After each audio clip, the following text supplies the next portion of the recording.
اعوذ باللہ من الشیطان الرجیم بسم اللہ الرحمن الرحیم۔ کوشش کی جو دین اسلام کے بارے میں طرح طرح کے خصوصاً صحابہ اکرام کے بارے میں زبان درازی کرتے ہیں، الحمدللہ انہوں نے اپنی تحقیق کے میدان میں ان کی زبان درازی کو اپنے علم کے زور پہ لاجواب بھی کیا اور ان کو لگام بھی دی ہے۔ اللہ کے حضور ہم دعا گو بھی ہیں کہ اللہ ان کے علم عمر میں برکتیں فرمائے۔ میں بلا تاخیر دعوت خطاب دوں گا استاد العلماء جناب حضرت مولانا عتیق الرحمن الوی صاحب، مدیر مرکز انس بن مالک لاہور۔ آپ احباب سے ہم کلام ہوتے ہیں عتیق الرحمن الوی صاحب۔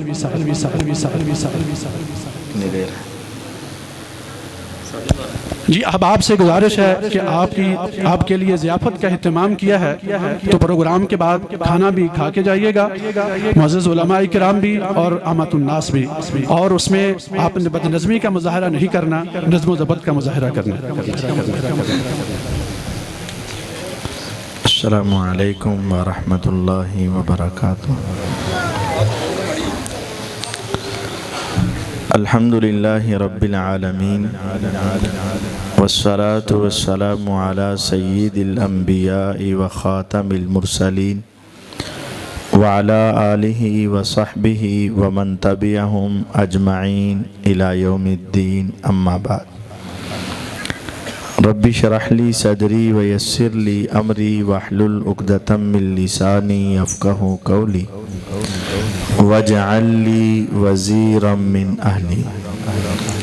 اعوذ باللہ السمیع العلیم من الشیطان الرجیم من ہمزہ ونفخہ ونفثہ، بسم اللہ الرحمن الرحیم۔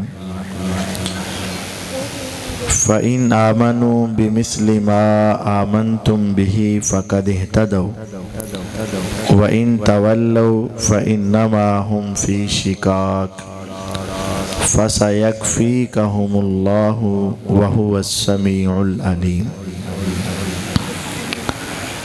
ابھی آپ احباب کے سامنے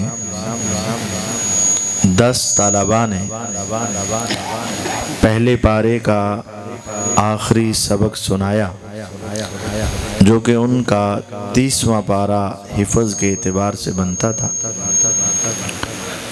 اور سبھی نے اس آیت کی تلاوت فرمائی۔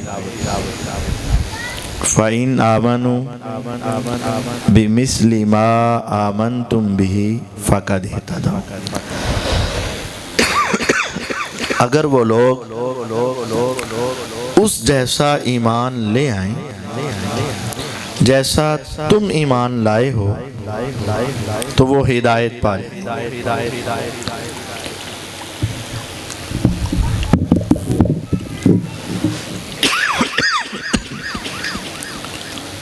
اللہ رب العزت نے صحابہ رضوان اللہ علیہم اجمعین کو معیار ایمان قرار دیا ہے۔ اگر وہ لوگ اس جیسا ایمان لائیں جس طرح کا تم ایمان لائے تو وہ لوگ ہدایت پا جائیں۔ اس کا مطلب صحابہ رضوان اللہ علیہم اجمعین کا ایمان اللہ تعالیٰ کو بہت پسند آیا۔ اس قدر اللہ تعالیٰ کے ہاں وہ ایمان قبول ہوا کہ رہتی دنیا تک تمام لوگوں کے لیے جو معیار بنا وہ صحابہ بنے۔ اگر آپ کے ہاں کوئی طالب علم مثالی طالب علم ہو تو استاذ دوسرے شاگردوں سے کہتا ہے اس جیسے بنو تم کامیاب ہو جاؤ گے، ایسے محنت کرو کامیابی تمہارے قدم چومے گی، اس جیسی زندگی بناؤ تم دنیا اور آخرت میں خوش رہو گے۔ اللہ رب العزت اب لوگوں کے لیے معیار ایمان کسے قرار دیتے ہیں؟ صحابہ کو۔ فَإِنْ آمَنُوا بِمِثْلِ مَا آمَنْتُمْ بِهِ، اگر وہ لوگ ایمان لائیں اس جیسا تم لائے ہو، فَقَدْ اهْتَدَوْا، وہ سارے ہدایت پا جائیں۔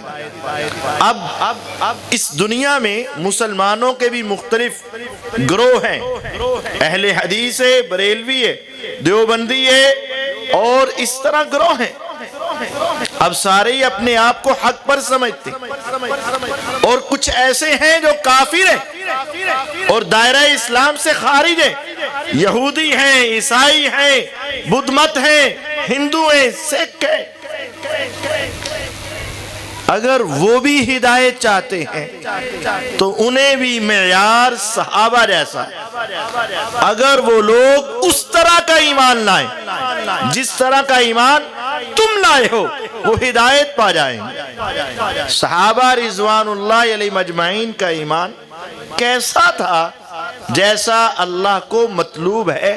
وہ ایمان کیا تھا اور اس کی وجہ کیا تھی جو اللہ رب العزت کو اتنا پسند آیا کہ رہتی دنیا تک اسے اللہ تعالیٰ نے معیار بنا دیا۔ اب جو شخص اس معیار پر انگلی اٹھائے گا، در حقیقت وہ صحابہ پر انگلی نہیں، اس کو معیار بنانے والے رب پر انگلی اٹھانے والا سمجھا جائے۔ آپ غور کریں، اگر آپ ایک چیز لوگوں کے لیے نمونہ بناتے اور اگر وہ نمونہ ہی غلط ہو تو پھر بنانے والا بھی غلط ہے نا، جو دنیا کو اس کی دعوت دے رہا ہے۔ اب اللہ رب العزت نے نمونہ صحابہ کو بنایا اور یہ نمونہ دنیا کے لیے پیش کیا۔ اگر وہ لوگ تمہارے جیسا ایمان لائیں تو ہدایت پائیں گے، اور اگر کوئی آدمی اٹھے اور کہے وہ تو خود ہدایت پر نہیں ہے، اس کا مطلب ہے وہ اللہ کے بنائے ہوئے نمونے کا انکار کر رہا ہے اور وہ اللہ کی دشمنی مول لے رہا ہے۔ صحابہ رضوان اللہ علیہ مجمعین کا ایمان کیسا تھا اور پھر انہیں مقام کیسا ملا؟ نبی کریم صلی اللہ علیہ وسلم تشریف فرما ہے اور ایک بوڑھا صحابی عمر بن جموح رضی اللہ تعالی عنہ اپنے 4 بیٹوں کے ساتھ حضور کے پاس آئے۔ اب بیٹے اپنے والد کو جہاد کے میدان سے روکنا چاہ رہے ہیں اور والد جہاد کے میدان میں اترنا چاہ رہے ہیں، اور وہ اپنا فیصلہ حضور کے پاس لے آئے۔ اب دیکھیے گا ایمان کیا ہے، صدقے جاؤں، قربان جاؤں، حرمت رسول پہ جان بھی قربان ہے، غلامی رسول میں موت بھی قبول ہے، یہ سارے نعرے ہم سنتے ہیں، لیکن جب جان دینے کی باری آتی ہے سارے ہی بھاگ جاتے ہیں۔ لیکن صحابہ کیا ہے، وہ معیار ایمان کیوں بنے؟ احد کا میدان سجنے والا، 4 گبرو جوان، بوڑھا ان کا باپ، لڑکھڑاتے قدم، ٹانگ بھی درست نہیں ہے، لڑکھڑاتی ٹانگ کے ساتھ باپ اور بیٹا حضور کے پاس آئے۔ بیٹے کہتے ہیں پیغمبر علیہ السلام ہمارے باپ کو سمجھائیں، ہم جوان ہیں نا، جائیں گے میدان میں، لڑیں گے دشمن سے، یہ ہمارے والد بوڑھے بھی ہیں اور ایک ٹانگ سے معذور بھی ہیں، آپ انہیں کہیں کہ آپ کو تو رب نے رخصت دی ہے، یہ جہاد پر نہ جائیں۔ لیس علی الاعمى حرج ولا علی الاعرج حرج، قرآن کہتا ہے جس کی ٹانگ لڑکھڑاتی ہے وہ جہاد میں نہ جائے، کوئی حرج نہیں۔ اب پیغمبر علیہ السلام بیٹوں کی بات سنتے ہیں تو بوڑھے صحابی عمر بولتے ہیں، اے اللہ کے رسول صلی اللہ علیہ وسلم، کیا لنگڑا انسان جنت میں نہیں جا سکتا؟ کیا جس کی ٹانگ کمزور ہو وہ جنت میں نہیں جا سکتا؟ آپ نے فرمایا کیوں نہیں؟ کہا آقا میرے بیٹے لڑے تو لڑے، یہ اپنی جنت میں جائیں گے، اور میں چاہتا ہوں بڑھاپے کے اس عالم میں لڑکھڑاتی ٹانگ سے اللہ کے دین کے لیے، اسلام کی سربلندی کے لیے دشمن سے لڑوں، اور لڑتا لڑتا شہید ہو جاؤں، اور اپنی جان کا نذرانہ دے کر میں تو اللہ کی جنت کو تلاش کرنا چاہتا ہوں۔ یہ ایمان تھا ان صحابہ کا جس کو رب نے دنیا کے لیے معیار ایمان بنایا۔ پھر ایسا ہوا، احد کا میدان سجا، پیغمبر علیہ السلام نے دیکھا عمر بن جموح رضی اللہ عنہ اپنی لڑکھڑاتی ٹانگ سے دشمن کی صفوں میں گھسے، جہنم واصل کیا، خود شہید ہوئے، نبوت کی زبان بولی۔ اللہ کی قسم میں دیکھ رہا ہوں عمر کی ٹانگ کو رب نے درست کیا ہے، اور وہ دوڑتا ہوا جنت میں داخل ہو رہا۔ ایک وہ بھی تھے اس طرح اپنے جھولی کے اندر کھجوریں رکھی اور ایک ایک کر کے کھا رہے ہیں۔ ادھر نبوت کی زبان سے موتیوں سے قیمتی پہاڑوں سے ٹھوس خوشبوؤں سے معطر کلمات نکلے، قوموا الی جنت عرضها السماوات والارض، اٹھو اس جنت کی طرف جس کی چوڑائی آسمان و زمین کے برابر۔ کان سے آواز ٹکرائی، حضور کی طرف دیکھا، فرمایا آقا جنت میں کھجوریں ملیں گی؟ عمیر بن حمام رضی اللہ تعالی عنہ فرمایا ہاں جنت میں کھجوریں ملیں گی۔ کہتے ہیں حضور جنت میں ملیں گی؟ فرمایا ہاں۔ اپنی جھولی کو چھوڑا، کھجوریں زمین پہ گری، تلوار کو میان سے نکالا اور اس کی میان کو پھینک دیا۔ اب مجھے دوبارہ اس کی ضرورت نہیں۔ تلوار لی، آگے بڑھے، دشمن کی صفوں کو چیرا، جہنم واصل کیا، آگے تک گزرتے گئے، حتیٰ کہ تیروں کے، تلواروں کے، نیزوں کے زخم لگے، شہید ہوئے، جسم زمین پہ نبوت کی زبان بولتی ہے۔ اللہ کی قسم میں دیکھ رہا ہوں عمیر جنت کی کھجوروں کو توڑ کے کھا رہا ہے۔ اللہ نے ان کو معیار ایمان بنایا۔ انس بن نضر رضی اللہ تعالی عنہ، انس غزوہ بدر میں شریک نہیں ہو سکے، بدریوں کے لیے بڑے مقام بنے۔ جب ان کے مقام شان کو سنتے اور دیکھتے نا، انس فرماتے ہیں اے اللہ کے نبی صلی اللہ علیہ وسلم، اگر کبھی اللہ نے موقع دیا، آئندہ دشمن سے ٹاکرا ہوا، آئندہ دشمن کا مقابلہ ہوا، لا یرین اللہ ما اصنعوا، پھر آپ تو آپ آسمان پہ رب بھی دیکھے گا کہ انس کیسے لڑتا ہے۔ اب دیکھیں، آپ کہتے ہیں دنیا دیکھے گی، آپ دیکھیں گے، لگ پتا جائے گا، لیکن انس فرماتے ہیں آسمانوں پر میرا رب دیکھے گا کہ انس کیسے قربانی دیتا ہے رضی اللہ عنہ۔ پھر ہوا جہاد، ہوا غزوہ، ہوا انس رضی اللہ عنہ گئے غزوہ احد میں۔ کبھی غزوہ احد کی داستانیں پڑھ کے دیکھو، ایمان کی حرارت سن کے دیکھو، ان کے جذبے اور ان کے ایمان کے مقام کو پہچان کے دیکھو۔ انس گئے، جہاد کیا، شہید ہوئے، جنگ ختم ہوئی، مسلمانوں کو فتح ہوئی۔ آپ نے فرمایا اپنے پیارے تلاش کرو۔ آئے، اپنا کسی نے چچے کو تلاش کیا، کسی نے باپ کو تلاش کیا، کسی نے بیٹا، کسی نے بھائی، کسی نے کوئی، کسی نے کوئی۔ لیکن کیا ہوا؟ ایک میت ایسی ہے، ایک شہادت ایسی ہے، پہچان نہیں پا رہے صحابہ۔ ہر ایک صحابی نے دیکھا کون نہیں پتا چل رہا، نہ چہرے سے معلوم ہو رہا ہے، نہ سینے سے پتا چل رہا ہے، نہ ہاتھ اور پاؤں کی کوئی نشانی ہے، نہ کپڑوں کا کوئی کسی کو پتا ہے۔ صحابہ 1000 کے قریب صحابہ کسی کو نہیں پتا چل رہا۔ مدینے میں اعلان کیا گیا، لوگ آئے، اپنے اپنے کو تلاش کرتے رہے، لیکن ایک میت ہے کہ اس کا وارث نہیں مل رہا۔ حتیٰ کہ ایک عورت آئی، ربیہ جس کا نام ہے، اسے پتا چلا کہ میرا بھائی بھی گیا تھا، زندوں میں تو مل نہیں رہا، شہداء کی میتوں کو جا کر دیکھتی ہوں شاید مل جائے۔ آپ تصور کریں، بہن ہو، حقیقی بھائی ہو، زندگی کی 20 بہاریں دیکھی ہو، جا کر میتوں کو دیکھا، چہرے کو دیکھا، پہچان نہ سکی، بازوؤں کو دیکھا، پہچان نہ سکی، سینے کو دیکھا پہچان نہ سکی، حتیٰ کہ پاؤں تک دیکھا نہیں پہچان سکی، فما عرف الا ببنانی، حتیٰ کہ جب انہوں نے اس کے ہاتھ کی ایک ایک انگلی کو چیک کیا تو انگلی کے اوپر بچپن میں ایک چوٹ کا نشان تھا۔ بہن صرف اس نشان سے پہچان کے پکار اٹھی، ارے یہ تو میرا بھائی انس ہے۔ اب صحابہ نے اس کے جسم کے اوپر تیروں کے زخم، تلواروں کے زخم، نیزوں کے زخم گننے شروع کیے، 1 2 3 4 4 4 8 10 15 20 50۔ صحابہ کہتے ہیں ہم نے 80 تک گنے، اس کے بعد ہم نے گننے چھوڑ دی۔ رمیتم،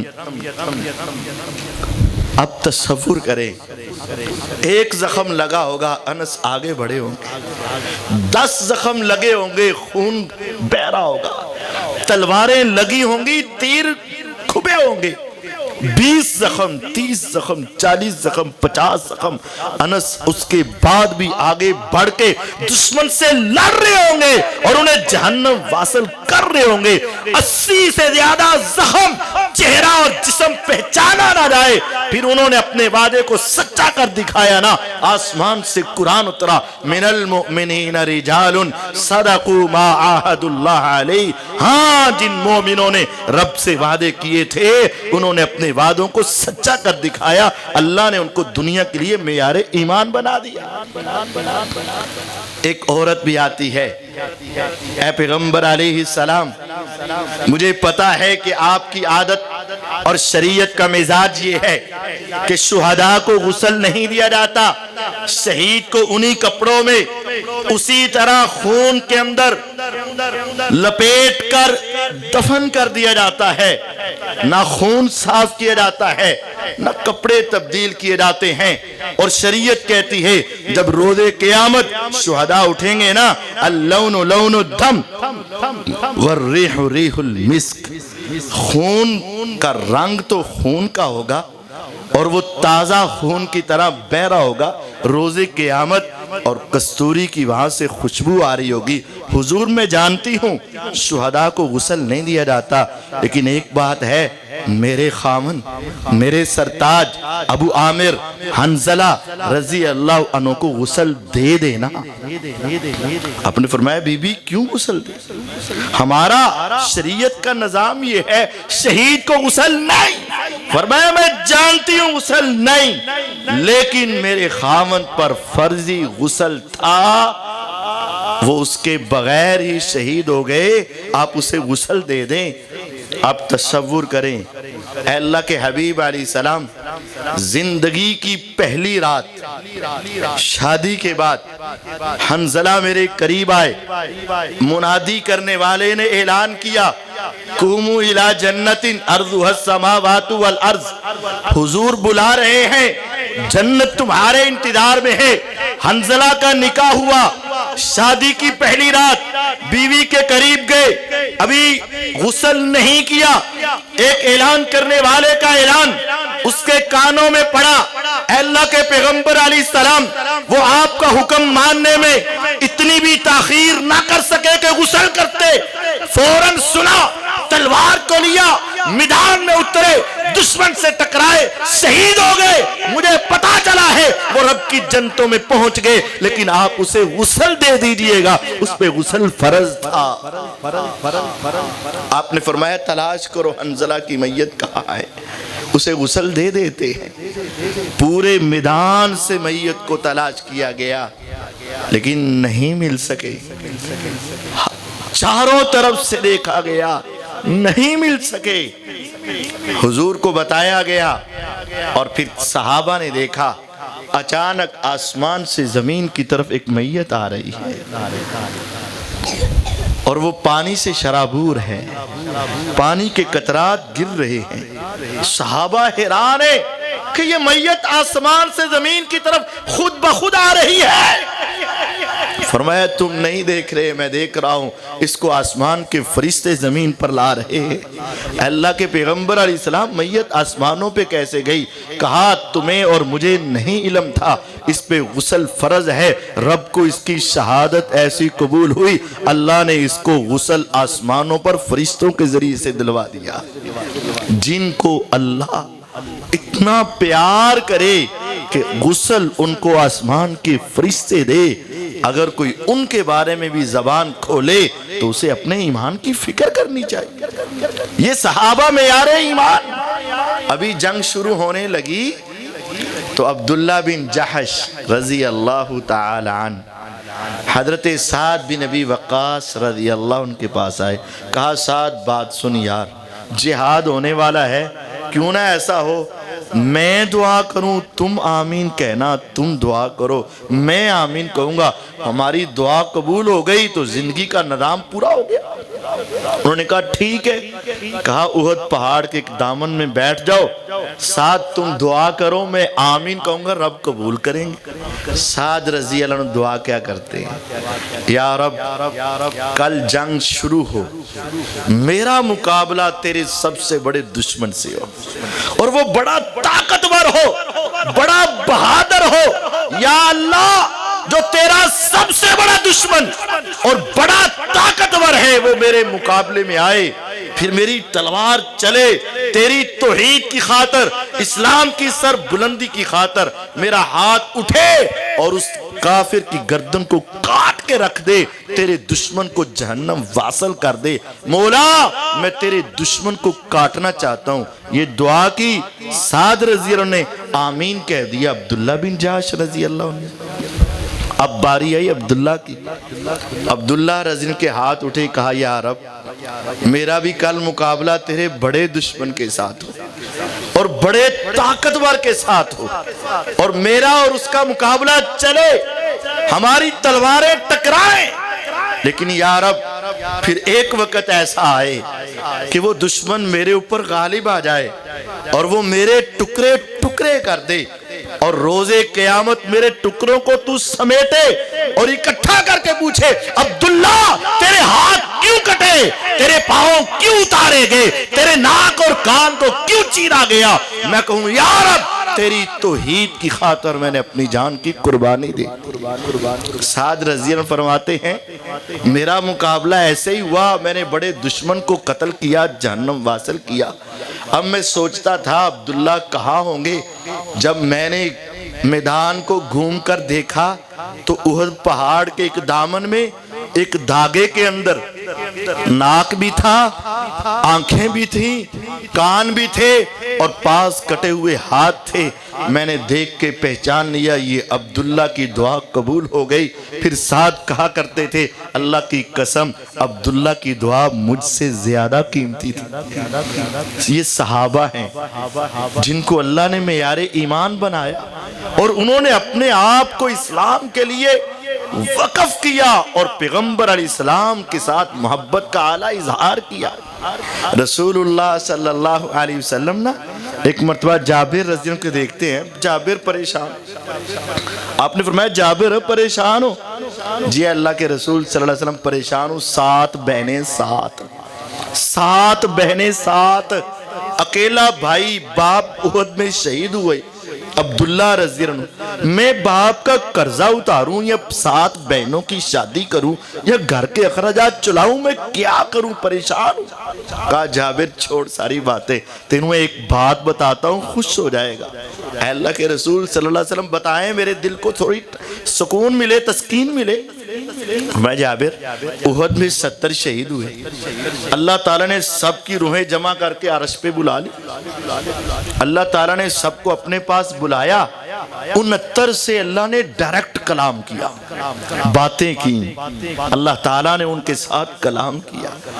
لیکن جابر رضی اللہ عنہ جب تیرے باپ کی باری آئی نا، اللہ تعالیٰ نے پہلے 70,000 نور کے پردے ہٹا کے دیدار کروایا تھا، بعد میں کلام کیا۔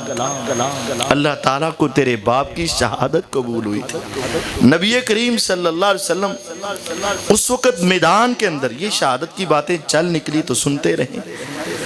میرا ویسے عنوان تو کچھ اور تھا. میدان جب سجا نا تو آپ نے 50 صحابہ تیر انداز درے پہ کھڑے کر دیے. تم نے نیچے نہیں آنا کہیں دشمن پیچھے سے حملہ نہ کر دے. مسلمانوں کو فتح ہو گئی، یہ نیچے آ گئے. خالد بن ولید رضی اللہ عنہ اب تو جنتوں میں اس وقت مسلمان نہیں، وہ پیچھے سے گھوڑوں کا پورا لشکر لے کر آئے تو حملہ کیا.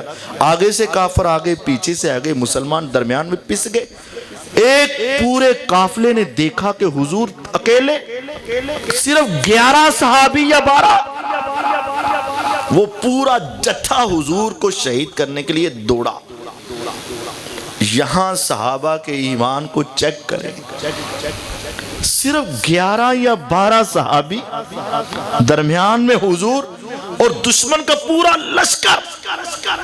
اب پیغمبر علیہ السلام فرماتے ہیں کون ہے جو میری حفاظت کے لیے آگے بڑھے، میں اسے جنت کی ضمانت دیتا.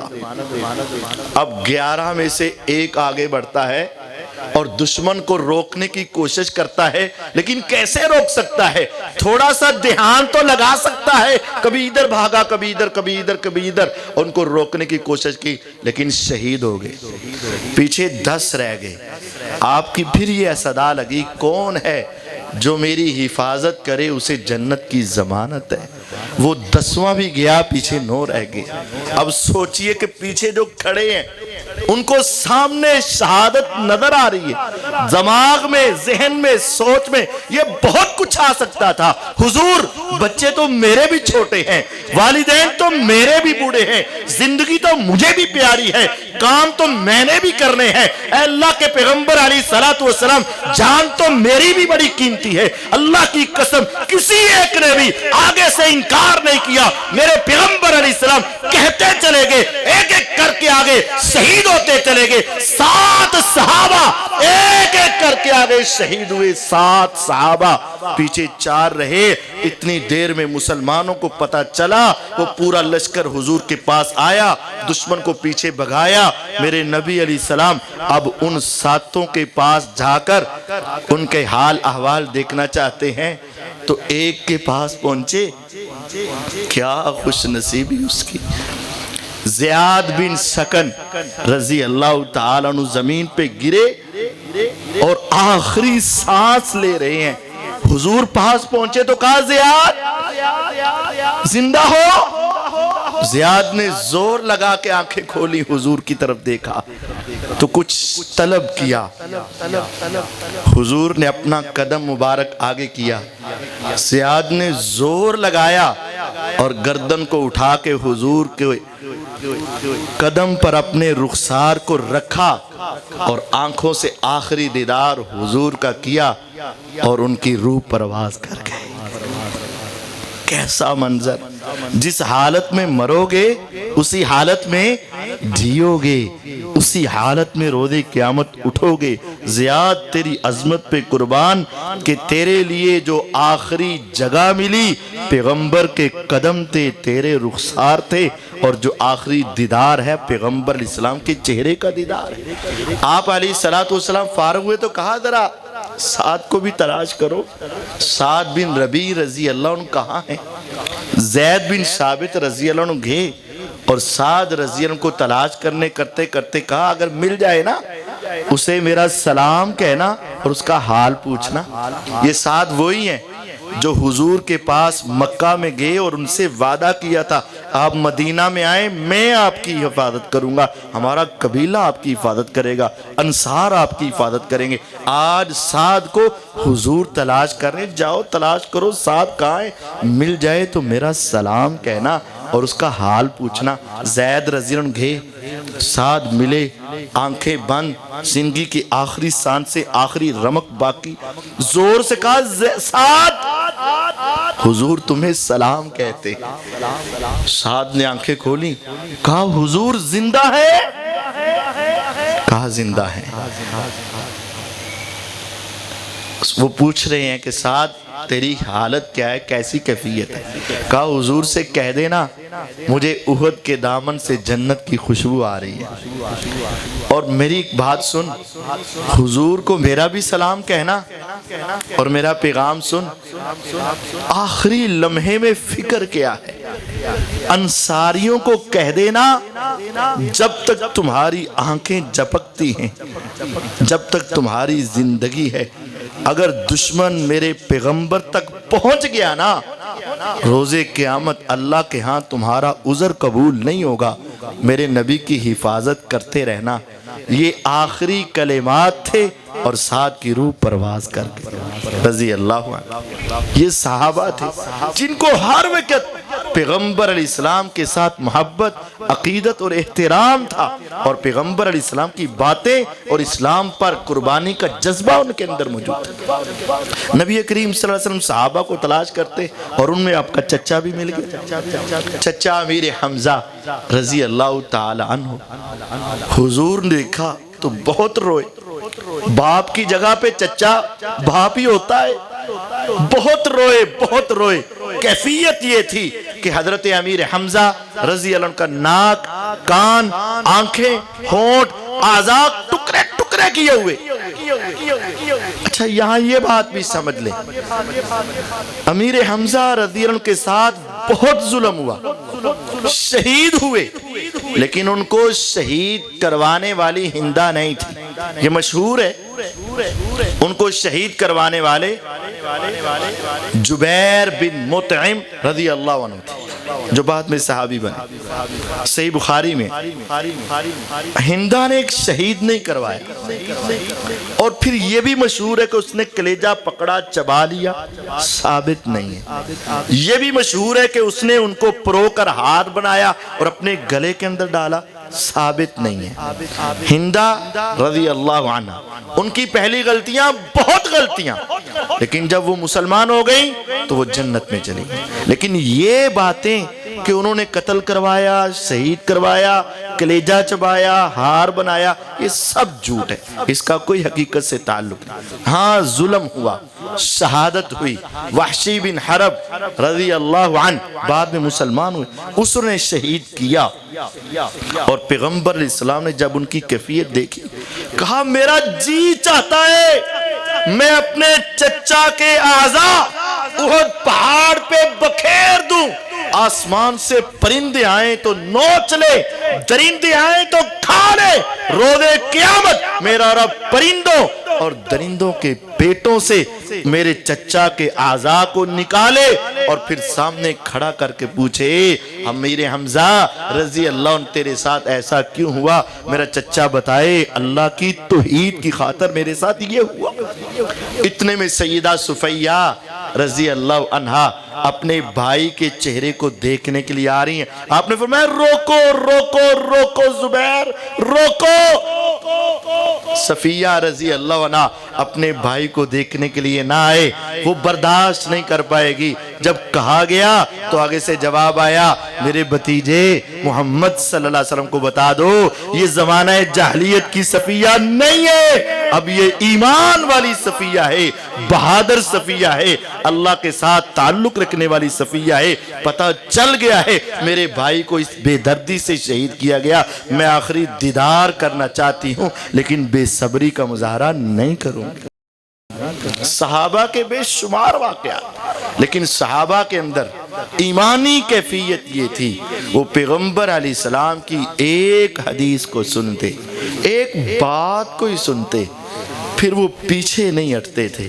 ایک صحابی ہے گمنام سے، ابو دحداح رضی اللہ عنہ، اکثریت نے نام ہی شاید پہلی مرتبہ سنا ہو، ابو دحداح رضی اللہ عنہ۔ مسند احمد میں یہ واقعہ موجود ہے۔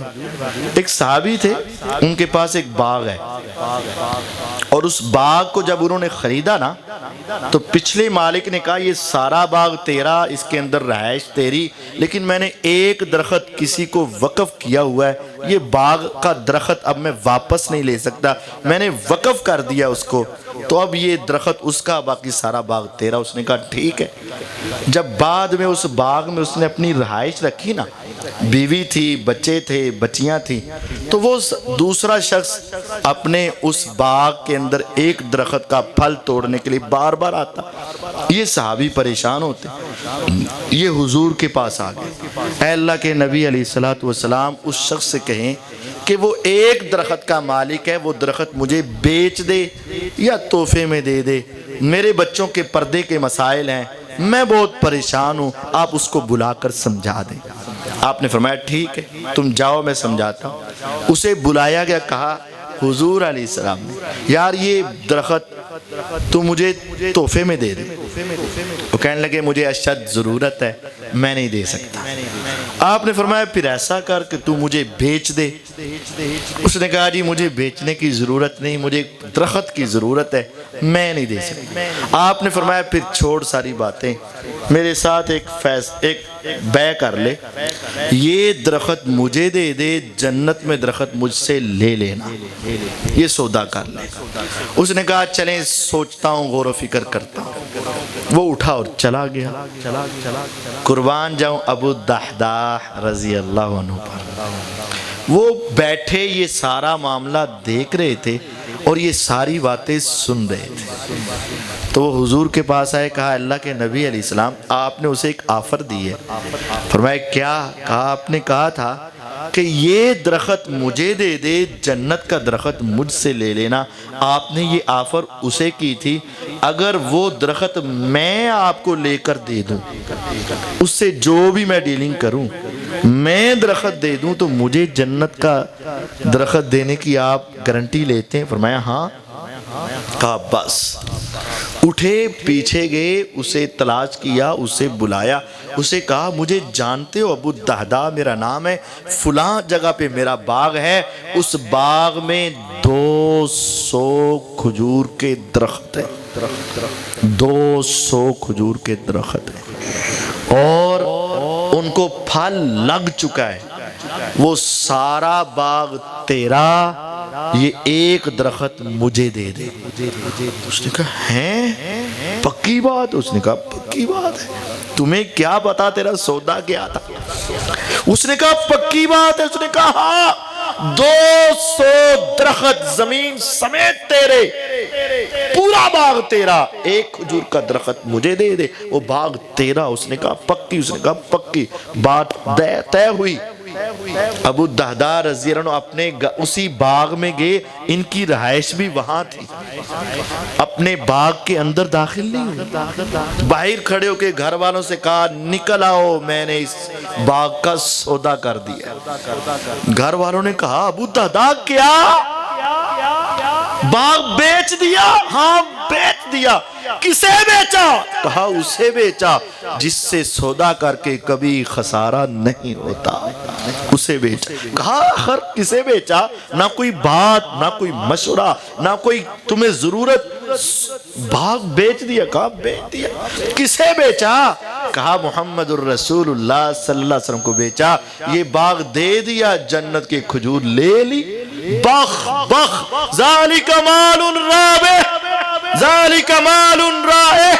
واہ واہ، بیوی پکار اٹھی، واہ واہ ابو الدحداح تیرا سودا مبارک ہو، تو نے تو کتنی بڑی جنت خرید لی، یہ باغ دے کر جنت کا درخت۔ یسیر الراقب فی ظلھا مسیرۃ 100 عام لا یقطعها، دیکھنے میں یہ 200 درخت، دیکھنے میں وہ ایک درخت، دیکھنے میں یہ پورا باغ، جنت کا ایک درخت۔ نبوت کی زبان بولتی ہے یسیر الراقب فی ظلھا مسیرۃ 100 عام، ایک سوار اپنی سواری پہ بیٹھے، دن رات، صبح شام، گرمی سردی، دھوپ چھاؤں، ہر وقت گھوڑا دوڑتا رہے، دوڑتا رہے، دوڑتا رہے، دوڑتا رہے، دوڑتا رہے، 100 سال تک دوڑے، 100 سال ختم، اس ایک درخت کا سایہ ختم نہیں ہوگا۔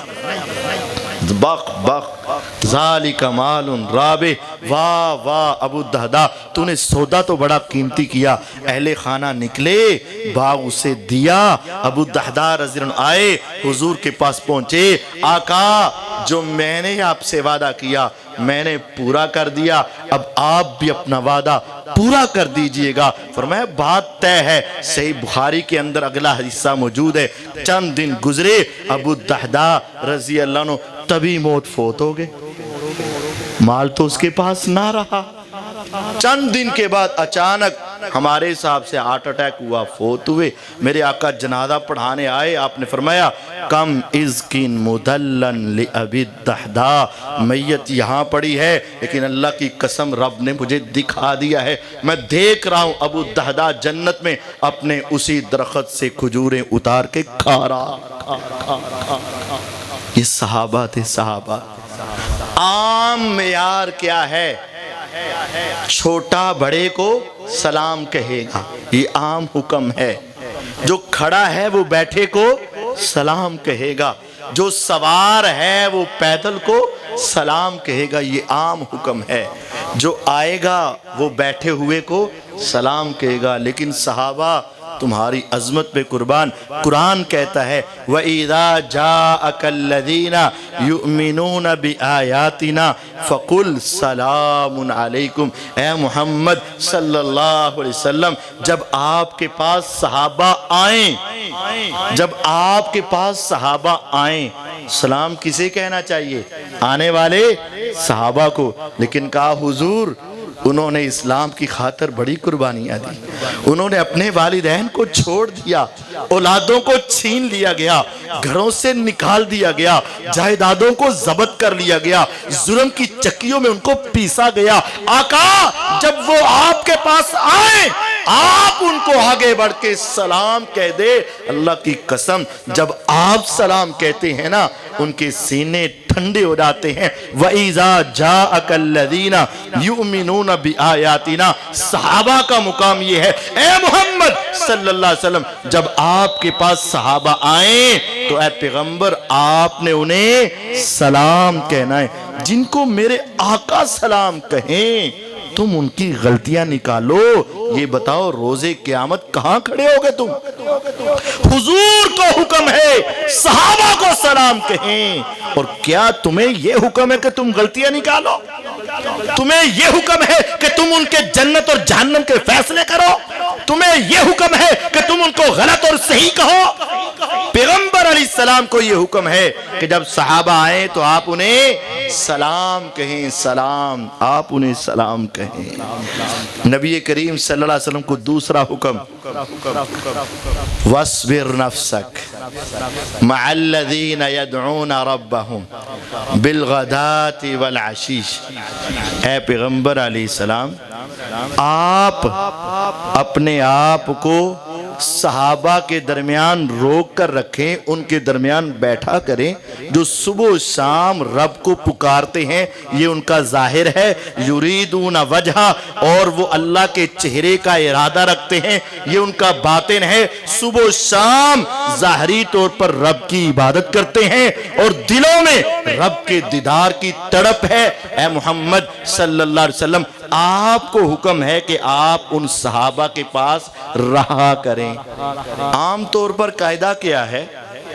شاگردوں کو کہا جاتا ہے بڑے اساتذہ کے پاس بیٹھا کرو تمہیں سمجھ آئے گی۔ جو آدمی ذرا تربیت میں کمزور ہو اسے کہا جاتا ہے نیکوں کی صحبت میں رہا کر، تیری بھی طبیعت نیکوں والی بنے گی۔ لیکن آج معاملہ الٹ ہے، کہنا تو یہ چاہیے تھا اے صحابہ حضور کے پاس رہا کرو، کہنا تو یہ چاہیے تھا اے صحابہ پیغمبر علیہ السلام کے پاس رہا کرو، لیکن حکم کیا ہے وَاصْبِرْ نَفْسَكَ، اے پیغمبر علیہ السلام آپ صحابہ کے پاس رہا کرو۔ کیوں؟ حضور آپ کے سوا ان کا ہے ہی کوئی نہیں، آپ کے سوا ان کا کون ہے؟ آپ ان کے درمیان بیٹھتے ہیں تو ان کے سارے غم ان کو بھول جاتے ہیں۔ جن کے پاس بیٹھنے کا حکم میرا رب دے، جن کو سلام کرنے کا حکم میرا رب دے، جن کے پاس بیٹھنا پیغمبر علیہ السلام کی ذمہ داری ہو، کیا میرا رب اپنے پیغمبر کو غلط لوگوں کے درمیان بیٹھنے کا حکم دے گا؟ نہیں دے سکتا۔ کیا میرے اللہ اپنے نبی علیہ السلام کو یہ حکم دے سکتے ہیں کہ آپ ان کو سلام کرو کیونکہ یہ اچھے نہیں ہیں؟ ایسا نہیں ہو سکتا. وہ اچھے ہیں, وہ اعلیٰ ہیں, وہ رب کے چنے ہوئے ہیں, رب کے پسندیدہ ہیں.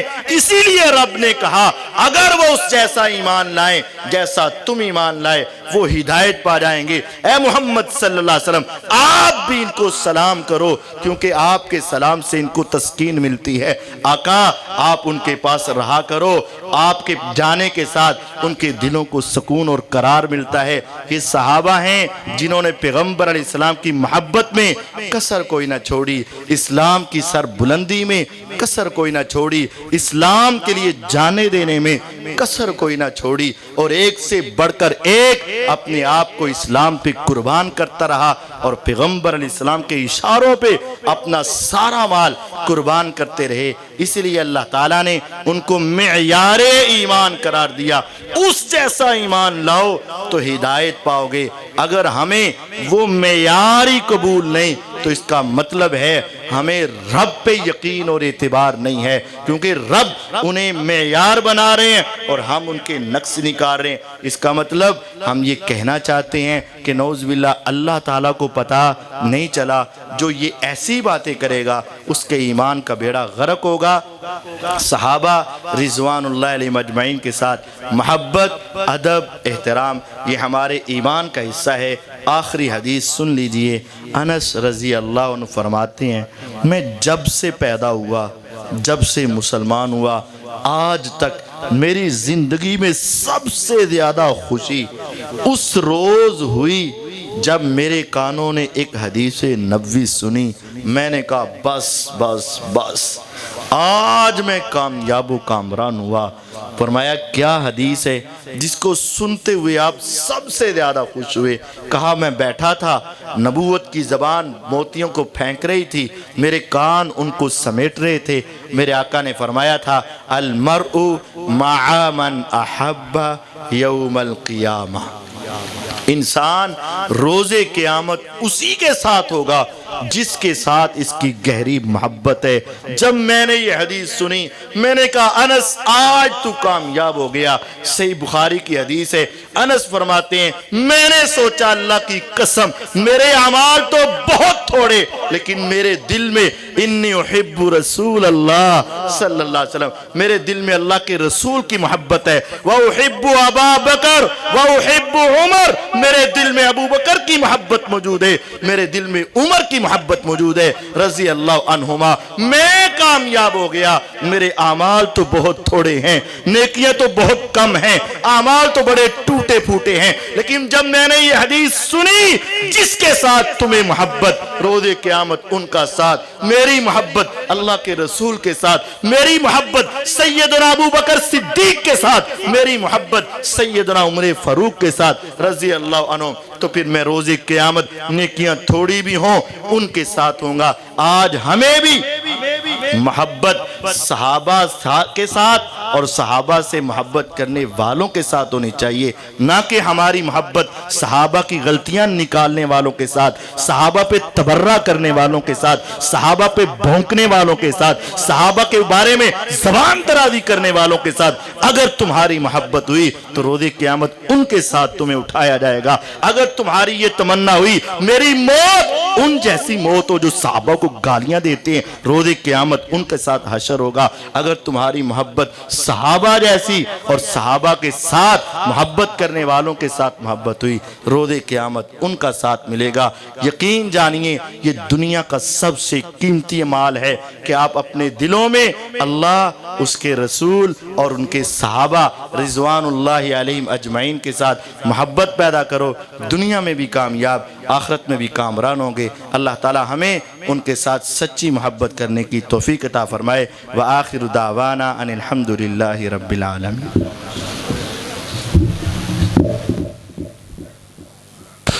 جھکا